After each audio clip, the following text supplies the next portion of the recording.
자, 오늘 에스더 4장 있는 말씀을 가지고 비에스더 세 번째입니다. 여러분, 깨달으면 담대해진다라는 제목을 갖고 여러분과 함께 좀 같이 말씀을 좀 나누도록 하겠습니다. 여러분, 사람은요, 지식이 있으면 그 지식이 내게 알을 주지요. 그리고 그 알이 결국은 내게 무엇을 해야 될지, 어떤 방향으로 가야 될지를 명확하게 깨닫게 해줍니다.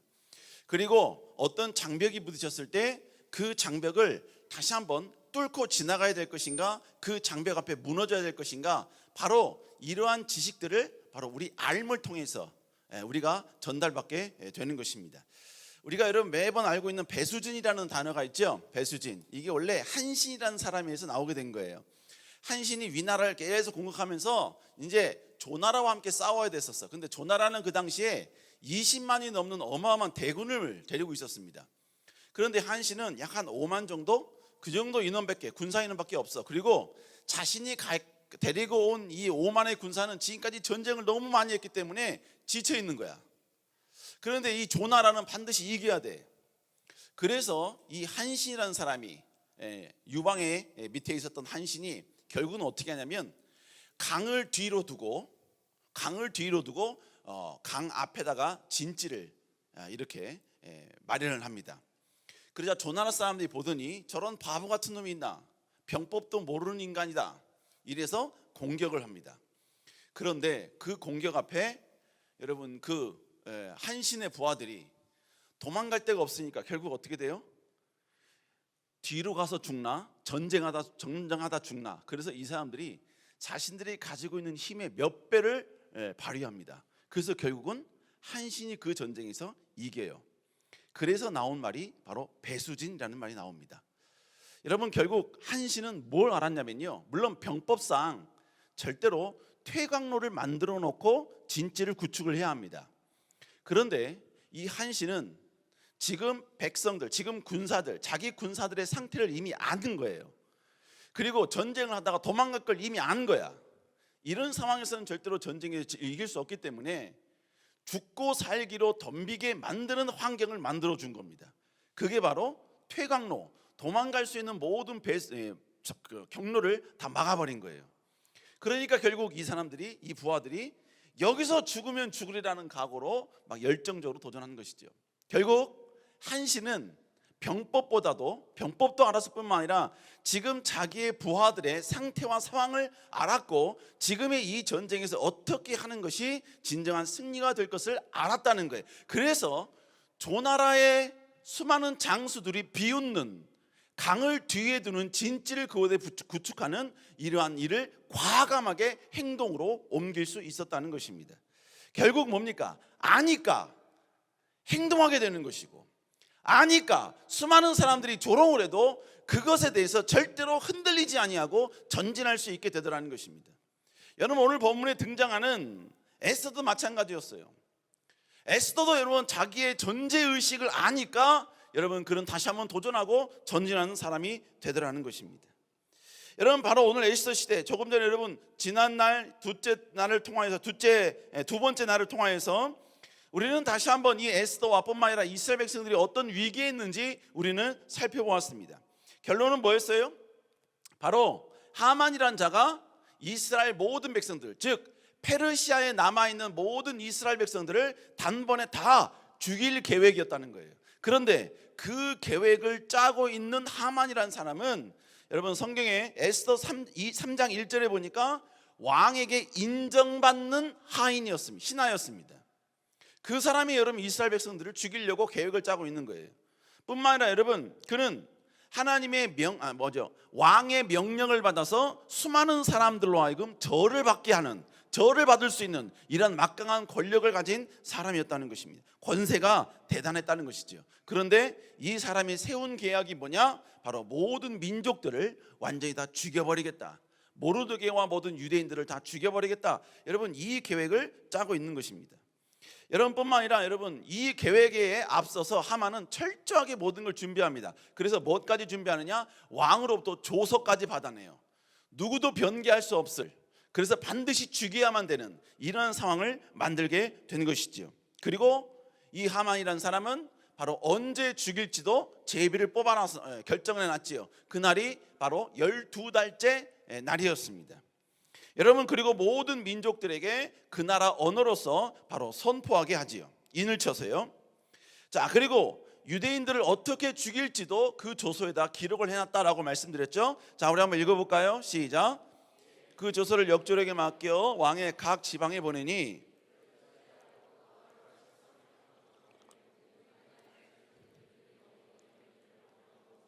도륙하고 진멸하고 또 그 재난을 탈취하라 하였고, 무슨 얘기입니까? 12달째 13일이 되었을 때 모든 유대인들을 다 죽이고 도륙해도 된다는 거예요. 그리고 그들이 가지고 있는 모든 재산도 탈취해도 된다는 겁니다. 단 하루 동안 모든 살인과 모든 약탈을 가능하도록 그렇게 만들어 놓은 것이지요.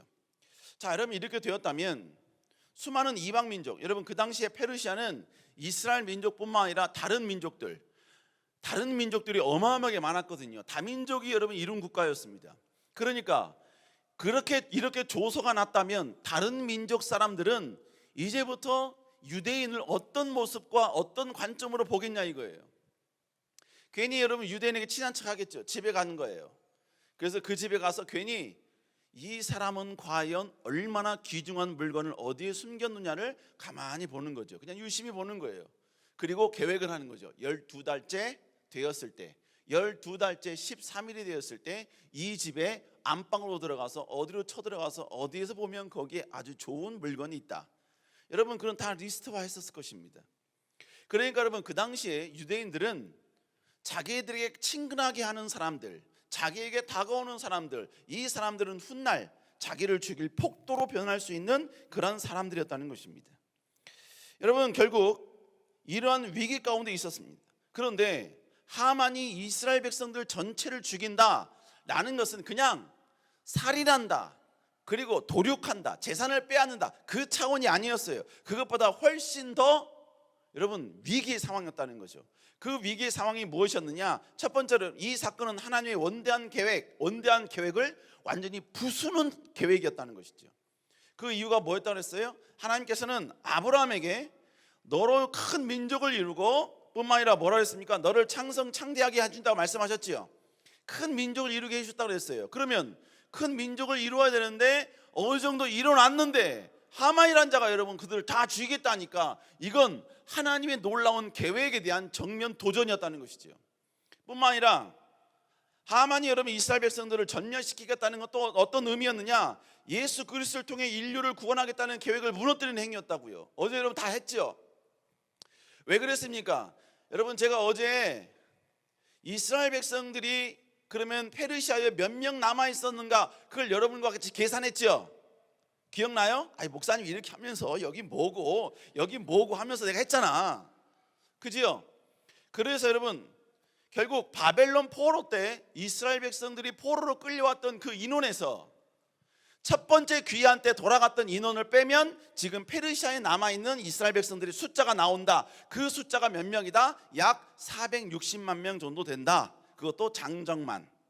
그걸 여러분에게 말씀을 드렸습니다. 결국 460만 속에는 누가 들어있느냐? 다니엘의 후손이 들어있고 에스라의 후손이 있고 느헤미야의 후손이 있다는 거예요. 그리고 그 죽어야 될 그 이스라엘 백성들에게는 사도 바울의 후손 조상들도 있고 뿐만 아니라 12 제자들의 조상들도 그 가운데 있을 수도 있다는 거예요. 그러니까 그들을 다 죽인다는 이야기는 먼 훗날 예수 그리스도가 오셨을 때 예수님께서 여러분 부르시고 사역할 모든 제자들을, 모든 사람들을 완전히 처음부터 없애버리겠다는 여러분 그런 계략했다는 것이죠. 그러니까 뭐예요? 하나님의 계획을 완전히 쳐부수겠다, 완전히 무너뜨리겠다, 여러분 이러한 의도였고 이런 계획이었다는 것입니다. 여러분, 이건 절대로 하나님이 원치 않는 것이죠.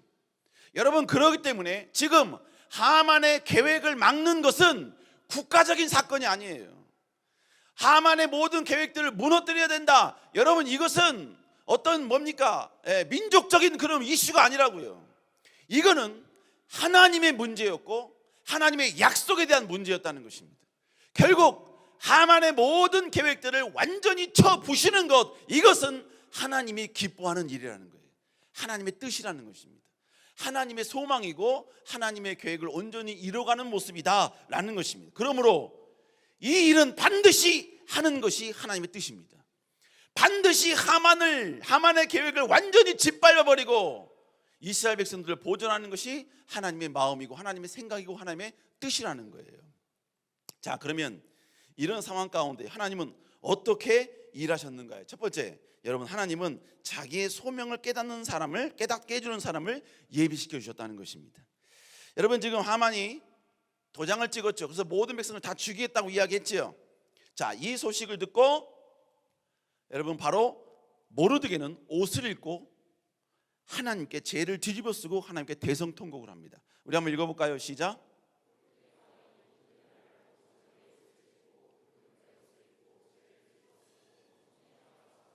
모르드게가 이렇게 시작을 하자 모든 이스라엘 백성들도 함께 동참을 합니다. 거기 보니까 유대인들도 크게 통곡하며 울부짖고 굵은 배 입고 죄에 누운 자도 무수하더라 이렇게 이야기하고 있죠. 여러분, 모르드게가 참 대단한 게 뭐냐면요, 솔직히 모르드게는 모든 이스라엘 백성들이 다 죽을 거 알았어요. 그렇기 때문에 그는 도망가면 됩니다. 피하면 돼요. 그런데 모르드게는 피하지 않았다는 거예요. 도망갈 수 있었음에도 불구하고 그는 도망가지 않았다는 것입니다.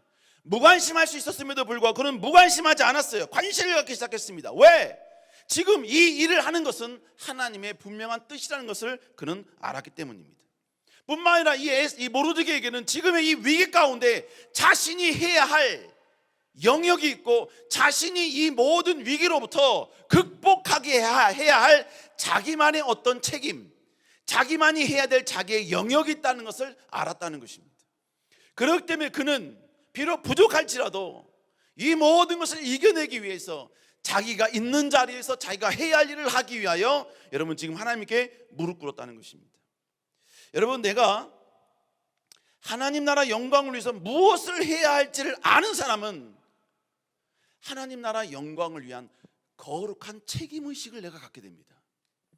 남들은 무시하고 남들은 아무렇지도 않게 생각해. 그런데 왠지 나는요, 그 일을 들을 때마다 내 마음 가운데 이건 내가 해야 돼, 나만이 해야 돼, 하나님이 나에게 이걸 주시려고, 나를 통해서 이 역사를 이루려고 하나님은 이 일을 이루신 거야 라는 여러분 책임의식이 내 안에 생기기 시작한다는 것입니다.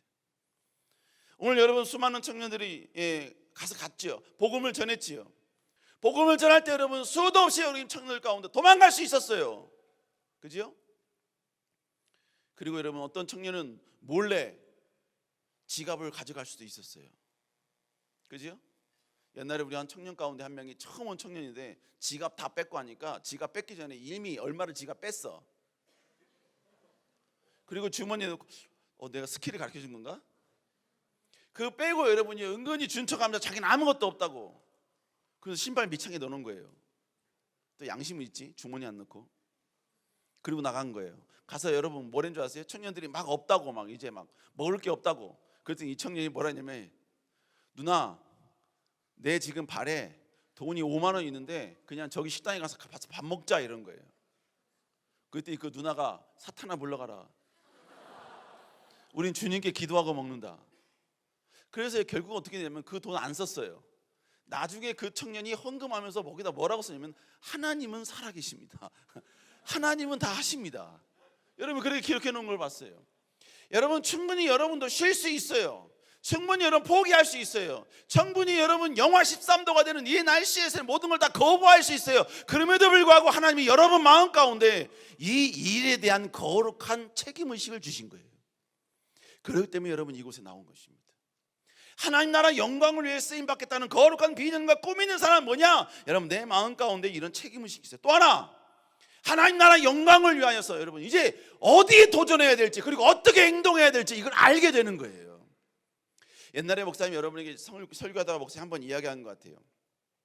만약에 저 북한군이 쳐들어오면 여러분 어떻게 할 거냐? 저는 여러분에게 어떻게 할 건지 말씀드렸죠. 그죠? 저는 내려오는 모든 북한군들 인정사정 없습니다. 다 쏴 죽여버릴 거예요.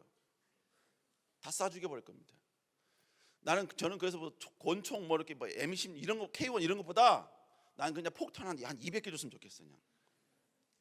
난 내려오는 모든 북한군을 그냥 다 죽여버릴 거예요. 뭐 인정사정 없어. 그냥 대가리에다 그냥 다 수탄 던지고 입 벌려 새끼하고 다 실탄 집어넣고 난 다 죽여버릴 거예요. 누구 하나 인정사정 없습니다. 목사님 왜 그렇게 하느냐? 여러분, 대한민국은 수많은 선교사들이 핏값으로 세웠습니다. 복음을 세웠어요. 여러분, 지금 이렇게 전 세계 가운데 위대한 복음의 역사를 이룬 나라를 찾아보기 쉽지 않습니다. 여러분, 지금도 여러분 성령의 역사가 여러분 끊임없이 일어나는 교회, 일어나는 나라, 여러분 하나님을 존중히 여긴 나라가 대한민국입니다. 이 대한민국을 감히 여러분 뭐 적화야육으로 내려와 참을 수가 없는 거예요. 다 죽여버릴 거야. 다 죽여버릴 거야. 난 다 죽여버릴 거야. 뭐 그런 의도는 아닙니다만 내 방에 보면 M16 비비탄이 있어요. M16 그런 목적은 아니었지만 여러분 전 다 죽일 거예요. 다 죽일 거예요. 하지만 저는 민방위도 끝나는 일반 국민이라는 거. 여러분, 제가 여러분 왜 이렇게까지 말할 수 있느냐? 여러분, 대한민국을 지키는 것, 지금 제가 애국을 이야기하는 게 아니에요. 분명히 신앙적인 부분에서 하나님의 뜻과 계획이라는 측면에서 지금도 여러분 수없이 많은 선교사들을 보낼 수 있는 가능성이 여러분 이 한국, 이 대한민국에 있는 것이고, 지금도 여러분 수많은 청년들이 여러분 해외 선교 나가서 여러분 단기 선교하고 여러분 그런 위대한 잠재력이 여러분 아직도 우리 대한민국에 있다고요. 여기를 무너뜨린다? 여러분 이거는 도저히 여러분이 하나님의 마음 가운데 여러분 이건 받아들일 수가 없는 것입니다. 여러분 그렇기 때문에 그렇게 하는 거예요. 즉 뭘 말씀드리느냐? 여러분 하나님의 계획, 하나님의 뜻을 아니까 무엇을 해야 될지, 어떤 일을 해야 되는지, 심지어는 잔인함을 여러분 왜 보여야 되는지에 대한 그 모든 타당성이 드러나게 되는 것입니다. 여러분 오늘 본문에 등장하는 모르드게도 마찬가지예요. 모르드게 피하지도 도망가지도 않았어요. 여러분 또 하나 여러분 모르드게 참 위대한 게 뭔지 아세요? 모르드게는 이 위기가 왔을 때 도망가지 않은 것도 참 대단하지만 그는 자신이 의지할 수 있는 모든 권력들을 의지하기보다는 하나님께 엎드렸다는 거예요. 하나님께 기도하기 시작했다는 것입니다. 여러분 우리도 이런 자세가 필요하다는 거예요. 무슨 일이 있을 때 제일 먼저 우리는 무릎을 꿇는 자가 되어야 합니다. 나를 위로해 줄 사람을 찾는 게 아니야. 나의 이 문제를 극복해 줄 수 있는 누군가를 찾는 게 아니야. 물론 찾을 수 있어. 그러나 그 두 번째, 제일 먼저는 하나님께 무릎 꿇는 자가 되어야 하는 것입니다. 여러분 하나님께 기도한다. 이건 뭘로 의미한지 아세요? 하나님께 쓰임 받겠다는 거룩한 내 마음 가운데 꿈이 있다라는 의미인 것입니다. 뿐만 아니라 여러분요, 이 모든 꿈과 비전은 내 힘으로 안 되고 오직 하나님만이 해 주셔야 한다는 그런 하나님을 의탁하는 마음과 믿음이 그 안에 있기 때문에 기도하는 것입니다. 기도가 없다는 것은 하나님의 능력을 못 믿겠다는 거예요. 기도가 없다는 것은 여러분요 비전도 없는 것이고 쓰임받고 싶은 열정도 없는 것이고 내가 이 땅에 태어나서 뭘 해야 될지도 모르는 것입니다. 여러분 기도하는 자에게 하나님의 역사하심을 분명히 내가 믿을 때 여러분 어떤 상황에서도 하나님께 먼저 기도하고 하나님께 먼저 의탁하는 자가 된다는 것입니다. 여러분 그렇게 간절히 기도하고 있을 때 여러분 에스더가 모르드게에게 사람을 보내요. 왜 그렇게 하고 있는지 알아보게 합니다. 그것이 4장 8절에 나옵니다. 그래서 여러분 모르드게는 에스더에게 다 설명을 해줘요. 다 설명을 해줍니다. 하만 때문에 이렇게 되었다 이걸 쭉 이야기를 해줍니다. 근데 여러분 보세요. 모르드게가 에스더가 보낸 신하에게 지금의 이 모든 상황을 다 설명해 주었다라는 것은 무엇을 말하냐면 지금 에스더는 모르고 있다는 거예요. 지금의 이 위기를 잘 모르고 있다는 것입니다. 왜 모르드게가 지금 이렇게 기도하고 있는지, 왜 수많은 유대인들이 지금 금식하면서 재를 뿌리면서 하나님께 엎드려 기도하고 있는지 지금 모르고 있다는 거예요. 여러분 모르고 있다 보니까 결국 에스더는 뭐 하고 있는 겁니까? 그냥 궁중에서 왕후로서의 모든 권력과 모든 축복과 이 모든 걸 지금 누리고 있는 거예요. 누리다가 보니까 저러고 있네. 왜 그런가 알아봐. 지금 이렇게 된 거예요. 여러분 누리는 것은 잘못된 게 아닙니다. 누릴 수 있어요. 왜? 하나님이 주신 축복이니까. 하지만 누리다가도 실천해야 할 때는, 의분을 일으켜야 할 때는 움직여야 합니다. 하나님 나라 영광이 무엇인지를 깨달았으면 멈춰 있다가도 여러분 출발할 수 있어야 되고, 모든 걸 포기할 수 있었다가도 다시 한번 도전할 수 있어야 되고, 모든 걸 전부 다 여러분요 실수하고 실패한 상황에서도 다시 도전해야 될, 다시 나아가야 될 여러분 그런 마음가짐을 우리는 가져야 한다는 것입니다. 여러분 결국 모르드게 에스더에게 다 설명을 했죠. 그러자 에스더가 뭐라고 이야기했냐? 우리 11절 한번 읽어볼까요? 시작.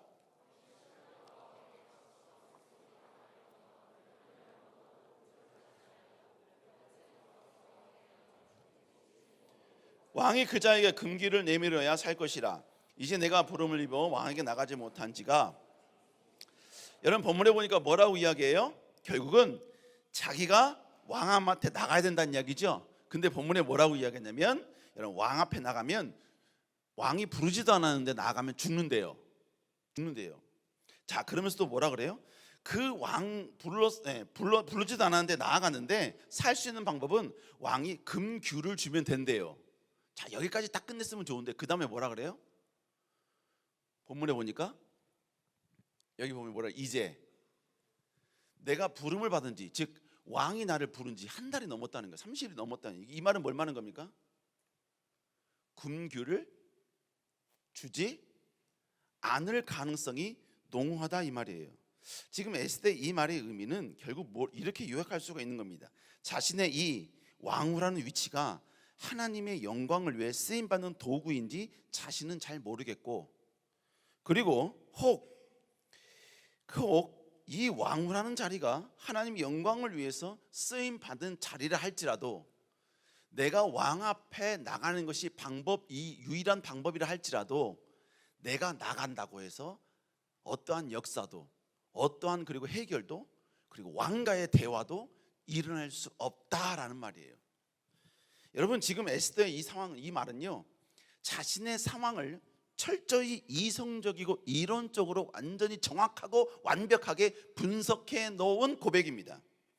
당시 왕실의 법은 왕이 부르지 않았는데 나갔다? 그러면 왕 후일지라도 죽었습니다.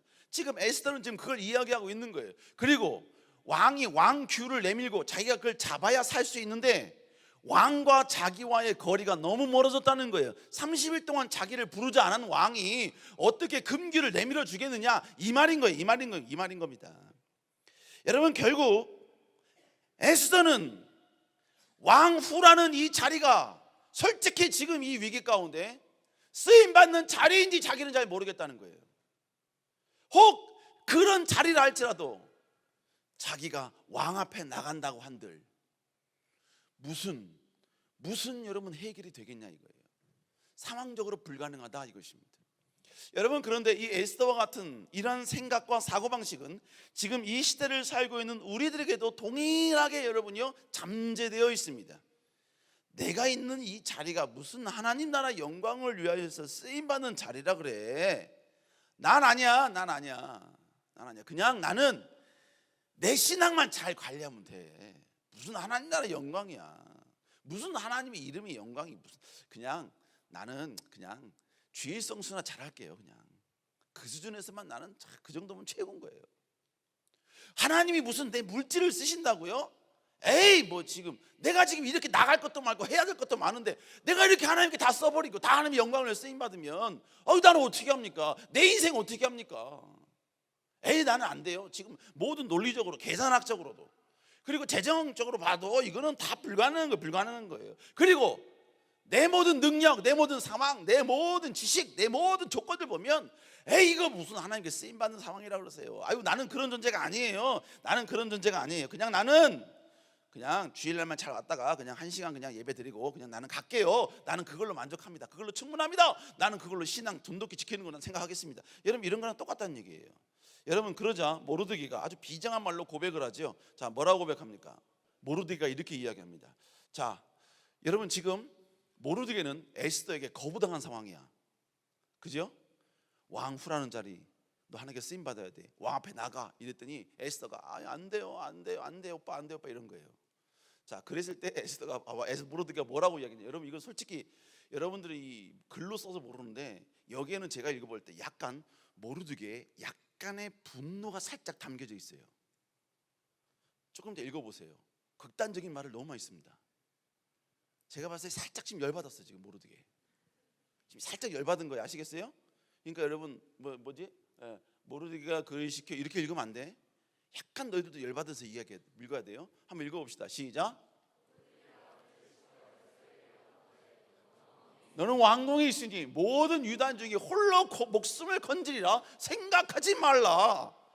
이때 빨리 이거 시작. 이때 네가 만일 잠잠하여 말이 없으면 유다인은 다른 데로 말미암아 노인과 구원을 얻으려니와 너와 내 아버지 집은 멸망하리라. 내가 왕후의 자를 얻은 것이 이때를 위함이 아닌지 누가 아느냐. 여러분 모르겠는 지금 이 말이에요. 말하는 거 이겁니다. 지금 이스라엘 백성들을 구원하는 건 이건 하나님의 뜻이라는 거예요. 하나님 명백하고 분명한 뜻이라는 것입니다. 그리고 이 위기는 하나님이 반드시 하나님이 승리로 인도하실 거라는 거예요. 지금의 위기지만, 지금이 하나님이 보이지 않고 하나님이 역사하지 않는 것 같지만 하나님 반드시 이 이후에는 위대한 승리로 역전시켜 주실 것이라는 얘기예요. 그러면 두 번째 이렇게 이야기하죠. 두 번째, 자 14절이죠. 읽어봅시다. 시작.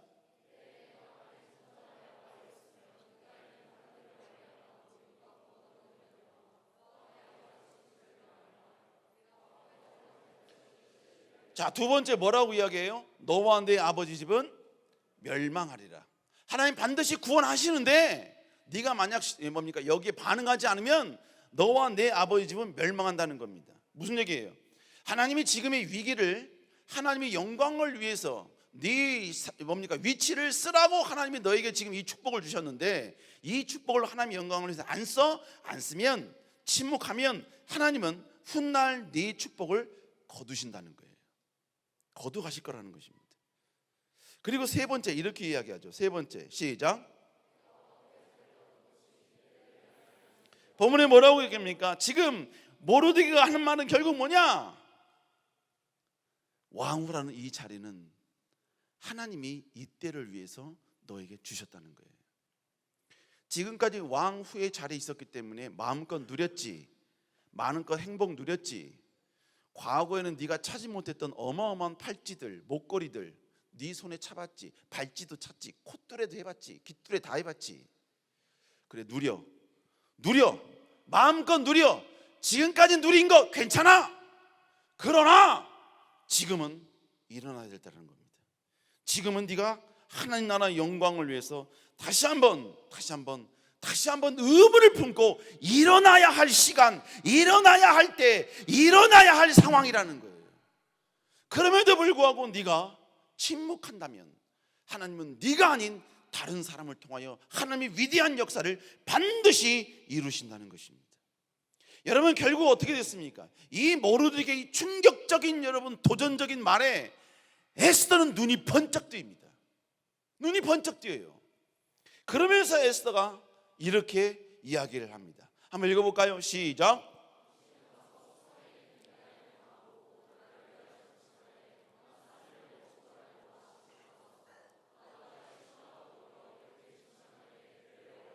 왕에게 나아가려니 죽으면 죽으리라. 여러분 지금 에스더는 왜 하나님이 지금의 위치로 하나님이 역사하셨는지를 깨달은 거예요. 누굴 통해? 모르드게를 통해. 여러분 결국 진정한 복은 뭘 말하느냐? 내가 누구인지를 깨닫게 해준 사람이 옆에 있는 것이 중요한 거예요. 그게 복인 것입니다.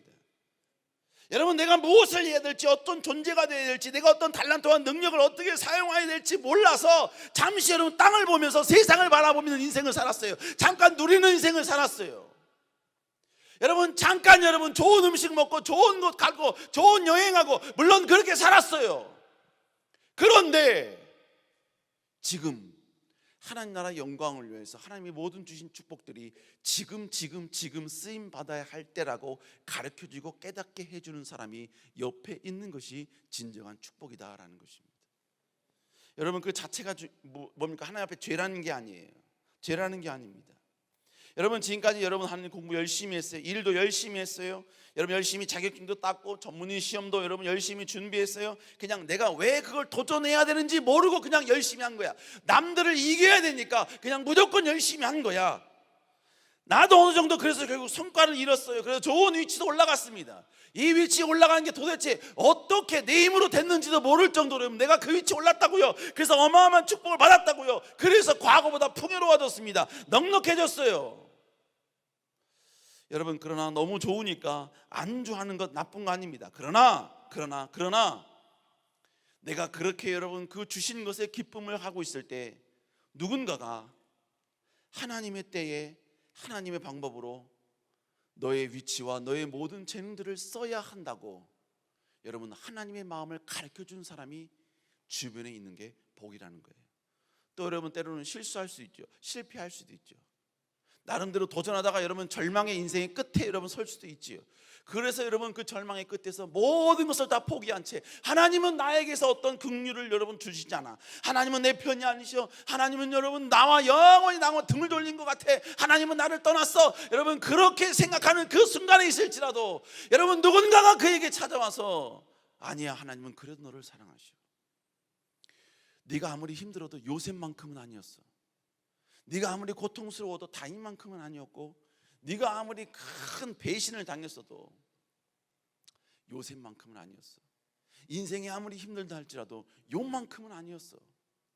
그러나 그들은 하나님을 의지하고 하나님이신 소명 붙들고 일어났잖아. 너 다시 일어날 수 있어. 너 다시 회복할 수 있어. 가정이 이렇다? 상황이 이렇다? 내 재능이 이렇다? 아니. 그거 다 하나님이 하시면 할 수 있는 거야. 너는 하나님 나라 영광을 위해 쓰임받을 존재야. 그럴 존재로 하나님이 너에게 생명 주신 거야. 창조주 되신 하나님이 그러려고 너희를 부르신 거야. 여러분 이렇게 여러분요 그에게 깨닫게 해주는 사람, 이런 사람이 주변에 있는 게 너무너무 축복이라는 거예요. 여러분 그래서 여러분 주변에 하나님을 잘 섬기는 롤 모델이 있다. 여러분 개인의 롤 모델이 있다면, 그래서 그 롤 모델을 보면서 여러분들이 아, 나는 하나님을 저렇게 섬겨야지. 아, 저렇게 하나님을 섬기는 모습이 난 너무 아름답다. 저렇게 하나님을 사랑하고 저렇게 하나님을 충성하는 모습이 야, 너무너무 본받고 싶다. 이런 롤 모델이 있는 사람은 복 있는 거예요. 그런 롤 모델이 있다는 얘기는 뭘 말하는 겁니까? 내가 하나님께 쓰임받고 싶은 열정이 내 안에 있다는 거예요. 있다는 겁니다. 여러분 그런 의미에서 여러분 우리 부장님들을 잘 본받으시기 바랍니다. 아멘. 네, 잘 본받으세요. 본받으세요. 여러분 여기 오시는데 여러분 다 힘든 상황에서 다 오신 거예요. 그냥 뭐 여유롭게 막 즐기다가 오시는 게 아니에요. 다 어려운 상황에서 그래도 섬기려고.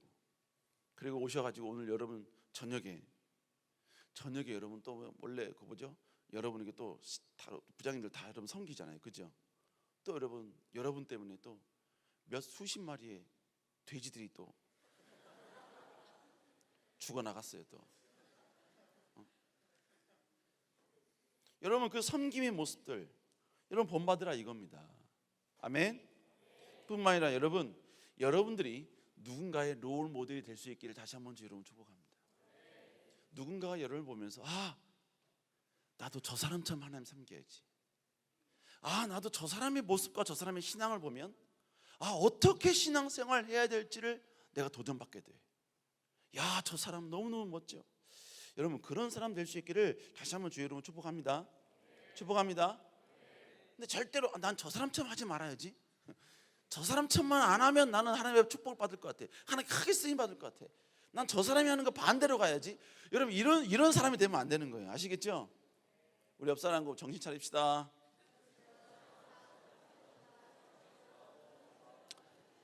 자, 여기 보세요. 여러분 교회를 잘 나간다고 그게 되는 게 아니에요.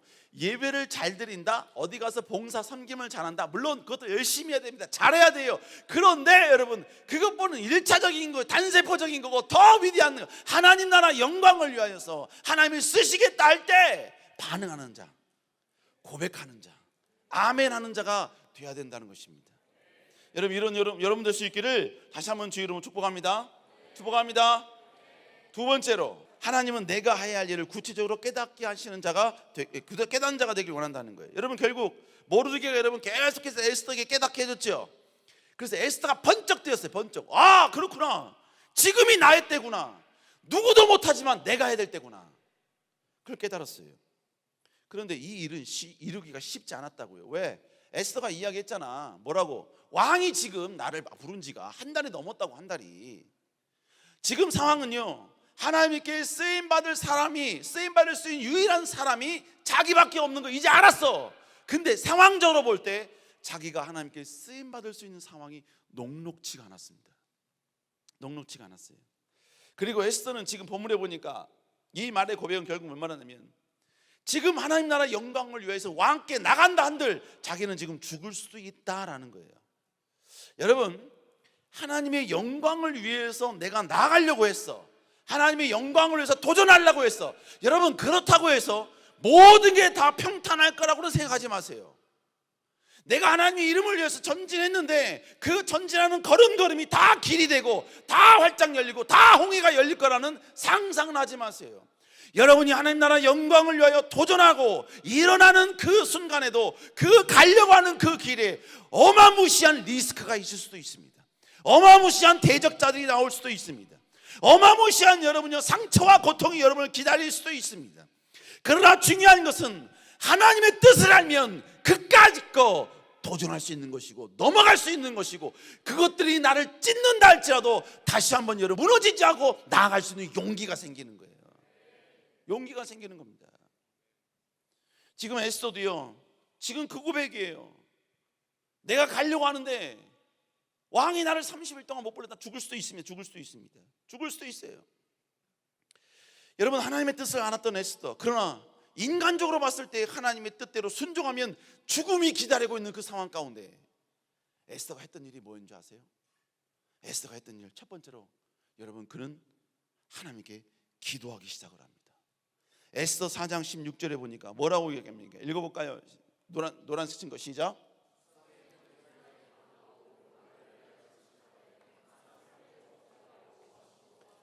에스더가 여러분이 하나님 영광을 위해 도전하려고 할 때 모든 것이 다 막혀있는 것처럼 보일 때, 어마무시한 리스크가 그 앞에 여러분이 기다리고 있을 때 에스더가 취했던 첫 번째 선택은 기도였습니다. 기도였어요. 하나님께 울부짖기 시작했다는 것이죠. 근데 여러분 여기 보세요. 여러분 지금 여러분 3일 동안 물도 금식하되 밤낮 3일을 먹지도 마시지도 않다 그랬죠. 이건 뭘 말하냐면 음식도 물도 안 먹겠다는 거예요. 이건 단식을 말합니다. 3일 동안 단식하겠다. 여러분, 물을 마시면서 40일은 할 수 있어요. 곡기를 끊고. 그러나 단식은 물까지 끊는 거예요. 그래서 3일 이상 단식하면 사람이 죽을 수 있습니다. 그런데 죽음 직전까지 하겠다는 겁니다. 무슨 얘기입니까? 자기는 지금 목숨을 담보로 내놓고 하나님께 기도하겠다는 거예요. 내가 왕께 나아가서 죽느니 먼저 하나님 앞에 죽겠다는 거예요. 기도로 죽겠다는 것입니다. 그 기도가 여러분 시작될 때 하나님의 위대한 역사가 진행될 걸 믿었다는 것입니다. 불가능도 가능하게 될 걸 믿었다는 거예요. 비전이 있는 사람은 기도하게 되어 있습니다. 비전이 있기 때문에 사람은 기도하는 것입니다. 여러분, 주님께서 기도할 때 뭐라고 말씀하셨어요? 기도할 때 항상 기도할 때 낙심하지 말아야 할 것을 비유로 말씀하셨어요. 무슨 얘기입니까? 기도할 때 낙심할 수 있다는 이야기야. 왜? 기도 응답이 안 되니까. 기도 응답이 안 되니까. 참 아이러니죠. 기도에 대한 응답에 대한 시간과 분량과 사이즈는 우리가 정해요. 근데 솔직히 그건 다 하나님이 정해 주셔야 되는데, 근데 이게 어긋나니까 여러분요, 우리는 힘든 거예요.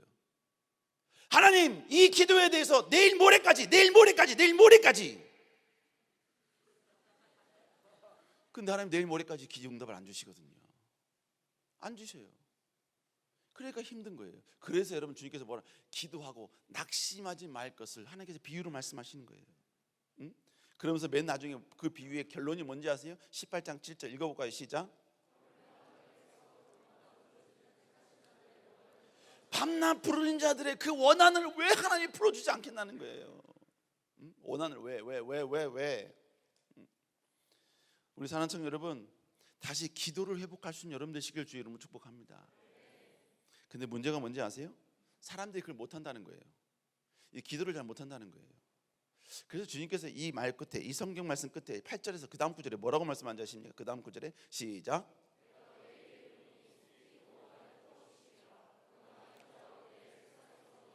인자가 올 때 이만한 산을 보고 이만한 믿음을 보겠네. 무슨 얘기입니까? 인자가 올 때, 즉 말세가 오면 올수록 하나님께 기도하는 자를 찾아보기 쉽지 않다는 거예요. 하나님께 기도 응답을 받는 자를 찾아보기 쉽지 않다는 것입니다. 하나님의 위대한 역사와 하나님 나라 영광을 위하여서 도전하겠다고, 어떤 장애도 여러분 극복하고 전진하겠다고 그런 믿음으로 전진했는데, 여러분 그 믿음이 끝까지 유지된 사람을 찾아보기 힘들다는 겁니다. 사랑하는 청년 여러분, 이 주님의 말에 거룩하게 주님의 말씀이 틀렸습니다를 증명할 수 있는 여러분 되시길 주의 이름으로 축복합니다.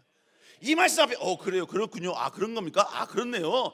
그런데 나도 그러면 그때 그럴 수도 있겠네. 이렇게 바보 같은 소리 하지 말고, 주님은 이렇게 말씀하지만, 주님, 나는 이 말씀에 예외되는 자 되겠습니다. 나는 끝까지 기도 응답이 뭔지를 내 삶을 통해 보여주는 자가 되겠습니다. 하나님 나라 영광을 위해 도전하려고 할 때 모든 장애물 앞에 기도로 이 모든 걸 승리하는 것을 모든 사람에 보여주겠습니다. 여러분, 이런 사람이 되는 거예요. 그런 여러분 되시길 주 여러분 축복합니다.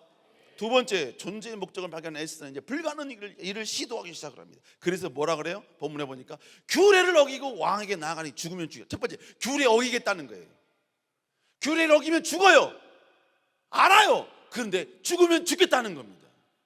진정으로 내가 무엇을 해야 할지, 어떻게 하는 게 쓰임받아야 할지를 아는 사람들은 해야 할 것과 포기할 것을 명확하게 구별하는 사람입니다. 지금 전진해야 될지, 여러분 앉아 있어야 될지, 도전해야 될지, 여러분 스탑해야 될지, 이 모든 걸 명확하게 아는 사람이라는 거예요. 그래서 지금 에스더는 규례를 지금 어기야 될 상황이고, 왕 앞에 나가야 될 상황이고, 그리고 죽게 되면 죽은 것을 수용하는 단계라는 걸 알았다는 것입니다. 여러분, 솔직히 그녀는 규례를 어기고 나가면 안 돼요. 왜? 규례를 어기면 다 잃어버리거든요. 그리고 그의 목숨도 잃어버리거든요. 그럼에도 불구하고 그는 왕에게 나아가겠다는 것입니다. 그리고 고백하지요. 죽으면 죽으리라. 주님 나라 영광을 위해서 나아가다가 내가 다 빼앗긴데도, 모든 걸 다 잃어버린다 할지라도, 나는, 그리고 여기서 내 인생이 끝이 난다 할지라도, 나는 하나님 나라 영광을 위해서, 나를 부르시는 그 목적을 위해서 자기는 전진하겠다, 나아가겠다는 것입니다. 모든 걸 다 빼앗게 된다면 그 모든 빼앗김을 감당하고 수용하고 내가 전부 다 인정하겠다는 것이죠.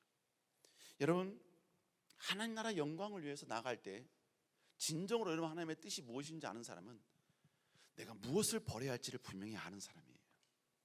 내가 지금 자존심을 버려야 될지, 그리고 내가 완전히 무시당함을 여러분 내가 받아들이고 수용해야 되는 상황인지 아닌지, 내가 여러분 처절하게 외면당하는 것을 알지만 주님을 위해서 그 모든 것을 받아들이고 수용할 수 있는 사람이 된다는 것입니다.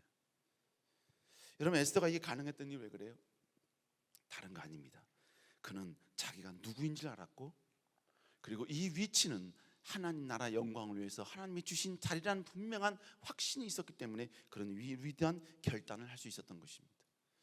여러분, 우리가 잘 알건 예수 그리스도도 여러분 결국 십자가에서 어떤 말씀하셨습니까? 십자가에서요, 여러분, 할만하시거든 이 잔을 내게서 옮겨달래. 이건 예수님의 육신의 몸을 가졌기 때문에 여러분 육신의 몸을 가진 예수님으로서 고백한 거예요. 근데 그 다음에 뭐라고 합니까? 나의 원대로 마옵시고 아버지의 뜻대로 되.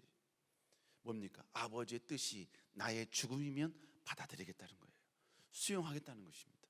그래서 결국 예수님께서는 십자가에서 비참하게 돌아가셨죠. 비참하게 돌아가셨습니다. 여러분, 짐 엘리어트 여러분 잘 아실 것입니다. 이 사람이 짐 엘리어트입니다. 시카고 명문대학인 휘튼 대학에서 그는 수석으로 졸업한 사람이었습니다. 졸업 후 그는 남미 에콰도르 아마존 지역에 있는 아우카 족속의 복음 외부 사람들을 죽이는 호전적 민족들이었습니다. 결국 그는요, 그의 친구들 4명과 함께 6개월 동안 이 아우카 족속들에게 복음을 전하기 위해서 여러분 준비합니다. 그 친구들이 바로 이 사람들입니다. 근데 이 사람들이 아우카 족속들에게 이런 모든 걸 준비를 다 하고 들어갔는데 5일이 지나도 연락이 없는 거예요. 그래서 본부에서 이들에게 내려준 장소로 가봤습니다. 이들이 타고 왔던 비행기는 완전히 다 회파되었고, 그리고 그 주변을 다 돌아보니까 이 5명이 모두 다 창에 맞아, 활에 맞아 다 죽어 있는 모습으로 발견이 된 것입니다. 근데 중요한 건 뭘 말하냐면 이 5명 모두 만약을 대비해서 모두 다 총을 가지고 있었는데 어느 누구도 총 한 발을 쏜 사람도 총을 쏜 사람이 한 사람도 없었다는 것입니다. 이들이 총을 쏘지 않는 이유가 뭐였을까요? 이들이 만약 총을 쏘면 이 아우카 족속에 대한 모든 복음은 총 한 발과 함께 끊긴다는 걸 알았기 때문입니다. 그러나 이 총을 쏘지 않으면 그들은 죽어야 합니다. 그러나 그들이 선택했던 것은 총을 쏘지 않는 것을 이 5명이 동일하게 선택을 한 것입니다. 하나님의 뜻, 하나님의 계획이 무엇인지 알아야 하기 때문에 쏴야 할 때와 쏘지 말아야 할 때를 알게 되었고, 자기의 목숨을 내놓아야 될 때와 그리고 여러분 내놓지 말아야 될 때를 그는 분명히 알게 되었다는 것입니다. 여러분, 결국 이 5명은 다 죽었어요. 다 죽었습니다. 이들은 전부 다 20대 초반에 다 죽었습니다. 중반도 있고 후반도 있긴 합니다만, 여러분, 남편들이 모두 죽었다라는 말은 다른 말로 이야기하면 뭘 말하냐면 이 5명의 아내들은 바로 다 미망인이 되었다라는 의미죠. 여러분, 짐 엘리엇, 가운데 있는 짐 엘리엇, 이 사람은 아우카 족속에게 들어가기 2년 3개월 전에 결혼을 했고 들어갈 때 10개월 된 딸이 있었습니다. 이 말인즉슨 짐 엘리엇의 아내는 결혼한 지 2년 3개월 만에 자기 남편을 잃었다는 이야기고, 그리고 10개월 된 자기 딸과 함께 이 세상에 덩그러니 던진 바 되었다라는 의미이죠. 여러분, 그래서는 수많은 사람들이, 수많은 언론들도 뭐라 그러냐, what a waste, 얼마나 이게 여러분 뭐 낭비인가. 여러분, 그럴 때 여러분 그 짐 엘리엇의 아내가 이건 낭비가 아닙니다. 이건 낭비가 아닙니다. 하나님 나라의 영광을 위한 위대한 희생입니다. 여러분, 그래서 어떻게 되었느냐, 여러분 짐 엘리엇 와이프가 제임스 엘리엇입니다. 이 제임스 엘리엇은 남편의 죽음 소식을 듣고 다시 미국으로 옵니다. 자기 딸과 함께 미국으로 와요. 그래서 1년 동안 간호사 자격증을 땁니다. 그리고 그 간호사 자격증을 따고 다시 아우카 족속에게 들어갑니다. 아우카 족속은 남자는 죽이지만 여자는 죽이지 않는 풍습이 있었거든요. 그래서 그녀는 거기 들어가서 수많은 여성들, 부인병과 여러분 이런 병들을 계속해서 여러분 가까이 질병으로부터 이들을 계속해서 구원해 줍니다. 계속 그들에게 많은 사랑을 줍니다. 여러분, 그 수많은 아우카 족속들이 이 여인에게 와서 묻습니다. 당신은 왜 우리에게 족속에 와서 이렇게 돕습니까? 그러자 그때 이 여인이 이야기를 합니다. 당신네들이 죽인 그 5명 가운데 1명이 내 남편입니다. 그러나 내가 여기 들어온 이유는 내 원수일지라도 당신들에게 예수 그리스도를 전하는 것이 하나님의 뜻이니까 바로 제가 여기 와서 이곳에 있는 것입니다. 여러분, 결국은 어떻게 했느냐, 1992년 6월 11일에 아우카 족속 언어로 최초로 신약 성경이 여러분 번역이 되어서 여러분 그것을 번역한 것을 하나님께 봉헌하는 예배가 이 아우카 족속의 밀림 속에서 진행이 됩니다. 엘리자베스 엘리엇은 2015년 7월에 주님의 부르심을 받습니다.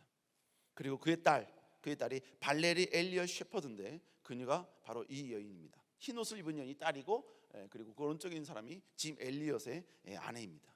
제가 이 사진을 보고 지금 저 흰 옷 입은 자매 있죠? 이 흰 옷 입은 자매, 이 자매를 내 며느리로 삼았어야 하는 건데,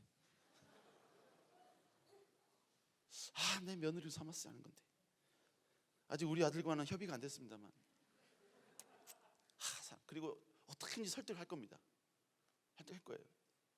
그런데 연수를 조사해 보니까 이분이 지금 미국에 있는 목사님과 이미 결혼을 했습니다. 결혼을 했어요. 그리고 그분의 나이가 68세입니다. 저보다 누나예요. 누나. 글렀어.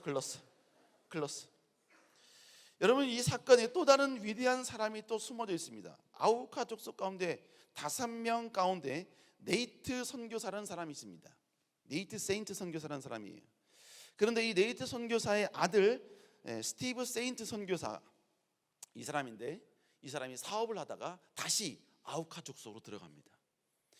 그리고 추장은 누가 자신의 아버지를 살해했는지 궁금해하는 세인트를 강가로 데려갑니다. 그리고 나서 5명의 아우카인은 그 자리에서 세인트에게 당신의 아버지를 죽인 사람들이 우리였다고 여러분 그 앞에서 무릎 꿇고 회개합니다. 세인트는 그들을 용서하고 그들에게 세례를 베풉니다. 그리고 그들과 함께 살기로 작정을 합니다. 그리고 이 스티브 세인트는 그곳에 교회를 세웁니다. 그리고 자기 아버지를 죽였던 그 장본인을 그 교회 담임 목사로 세웁니다. 그 사람이 바로 옆에 있는 민카에라는 이 사람입니다. 지금 많이 늙으셨어요. 여러분, 이 사람들은 결국 뭡니까? 내가 무엇을 해야 할지를 아니까, 내가 이 땅 가운데 왜 태어났는지를 아니까, 여러분 자기 아버지를 죽인 사람을 수용하고 받아들일 수 있는 용기를 낸 것입니다. 절대로 들어가지 말아야 할 그 지역에 들어갈 수 있는 용기를 낸 것이고, 누구도 가지 않는, 누구도 선택하지 않는 이 모든 것들을 포용하고 수용하고 그런 여러 백성이 된 것입니다.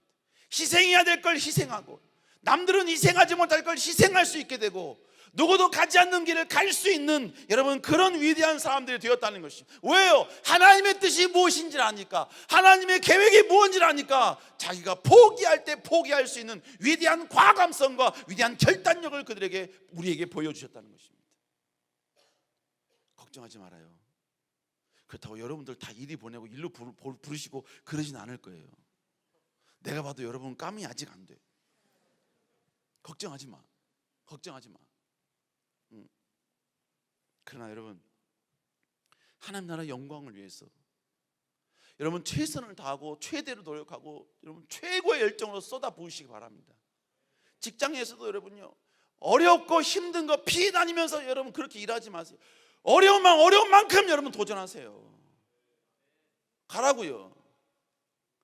저희 청년 가운데 몇 명이 저한테 와서요, 회사에서 이런 제안을 하는데, 이런 제안을 하면 자기는 너무 힘듭니다. 하지만 승진은 확 올라갑니다. 그리고 많은 걸 배웁니다.